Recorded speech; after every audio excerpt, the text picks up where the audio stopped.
Hello everyone, मैं doctor गजाला कौसर और आज हम आयरन डेफिशिएंसी एनीमिया पे बात करेंगे।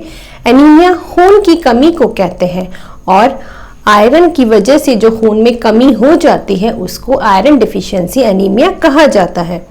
ये डेफिशिएंसी डेवलप्ड कंट्रीज में बहुत ज़्यादा देखने को मिलती है, जैसे इंडिया, अफगानिस्तान, भूटान, नेपाल। और इंडिया में ये गांव देहात से ज़्यादा अर्बन एरियाज में इसके केसेस बहुत सामने आते हैं। आयरन डेफिशिएंसी के अंदर जो रेड ब्लड सेल्स होते हैं हमारे ब्लड में, वो उनमें कमी हो जाती है और इसी की वजह से प्रॉपर ऑक्सीजन बॉडी टिश्यूज़ में नहीं पहुंच पाता और पेशेंट्स को बहुत कमज़ोरी, थकावट, हाथ पैर में सुनसनाहट, ये सब महसूस होता है इनिशियल स्टेज में। और जब ये सिम्टम्स बढ़ जाते हैं तो और ज़्यादा सीवियर कंडीशंस पैदा हो जाती हैं, जैसे सांस लेने में दिक्कत हो जाती है, टंग एकदम रेड हो जाती है, फेस पेल हो जाता है, नेल्स ब्रिटल हो जाते हैं, ड्राई हो जाते हैं। इसके साथ साथ चक्कर बहुत ज़्यादा आते हैं, प्यास ज़्यादा लगती है और कुछ लोगों में मिट्टी खाने की क्रेविंग जो है वो बढ़ जाती है।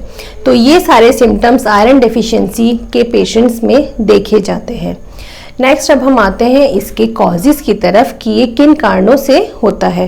तो मेल्स के कंपैरेटिव में ये फीमेल्स में और बच्चों में बहुत ज़्यादा देखने को मिलते हैं इसके cases, due to heavy bleeding और चाइल्ड बर्थ, जिसमें डिलीवरी के दौरान ज़्यादा ब्लड लॉस हो जाने की वजह से, या फिर यूट्राइन फाइब्रॉइड के पेशेंट्स में, पाइल्स के पेशेंट में यानी बवासीर के पेशेंट में, या फिर यूरिनरी ट्रैक्ट ब्लीडिंग में, जो कि ब्लैडर के इन्फेक्शन में की वजह से भी ब्लीडिंग हो जाती है, या फिर सीलिक डिजीज़ के पेशेंट में, कोलोन कैंसर के पेशेंट में, इरिटेबल बाउल सिंड्रोम के पेशेंट में जिनको आंतों में इन्फेक्शन होता है। तो इन सारे पेशेंट्स में भी आयरन डेफिशिएंसी जो है वो बहुत ज़्यादा बढ़ जाती है।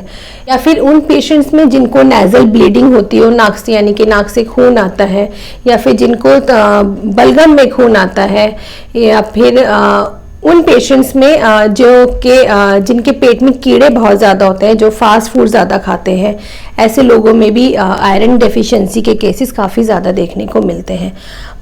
बच्चों में आयरन डेफिशिएंसी की वजह से उनके ग्रोथ पे और डेवलपमेंट में बहुत प्रॉब्लम होती है। जो में ग्रोइंग एज होती है और उस ग्रोइंग एज में जो डिमांड है वो ज़्यादा होती है, और पर बच्चे उतना सफिशिएंट इंटेक नहीं ले पाते और इसी वजह से आयरन डेफिशिएंसी के केसेस जो है बच्चों में बहुत ज़्यादा देखने को मिलते हैं।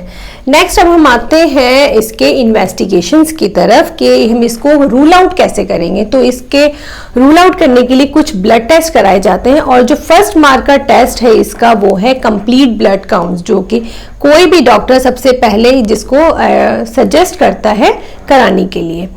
इसके बाद सीरम फेरेटिन कराया जाता है, आयरन प्रोफाइल कराए जाते हैं और उसके बेस पे ट्रीटमेंट स्टार्ट किया जाता है। और ट्रीटमेंट के तौर पर आयरन सप्लीमेंट्स दिए जाते हैं।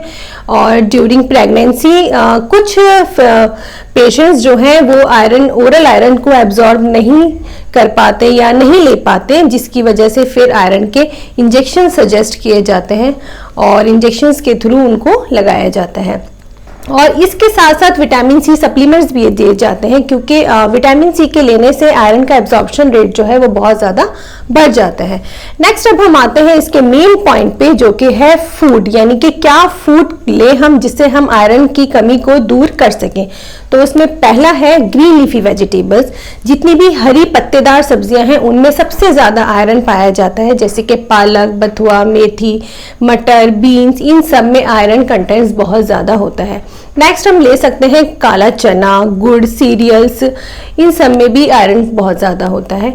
और इसके साथ साथ हम विटामिन सी फ्रूट्स लें, यानी कि सिट्रस फ्रूट्स लें, जो जैसे कि ऑरेंज, बेरीज, पपाया, ये सब भी विटामिन सी रिच डाइट है। तो आयरन के साथ साथ विटामिन सी का इंटेक भी ज़रूर लें, क्योंकि ये इसके एब्जॉर्प्शन रेट को बढ़ा देता है आयरन के। नेक्स्ट हम स्प्राउट्स ले सकते हैं। स्प्राउट फ्रूट्स स्पेशली रेजिन्स यानी कि किशमिश, इसमें भी आयरन कंटेंट बहुत ज़्यादा होता है। मीट, फिश, एग, इसके अलावा लोहे की कढ़ाई में बने हुए खाने से भी आयरन की कमी को दूर किया जा सकता है, क्योंकि लोहे में के बर्तन में बने हुए खाने से जो आयरन के कंटेंट्स हैं वो खाने में मिक्स हो जाते हैं, उससे भी हम काफ़ी एक हद तक आयरन की कमी को दूर कर सकते हैं। इसके अलावा वो फ्रूट्स जो कि कट करने पर काले पड़ जाते हैं, उन सब में भी आयरन रिच सप्लीमेंट होता है, लाइक एप्पल, गुआवा, बनाना, ये सारे फ्रूट्स जो है आयरन रिच में कैटेगरी में आते हैं।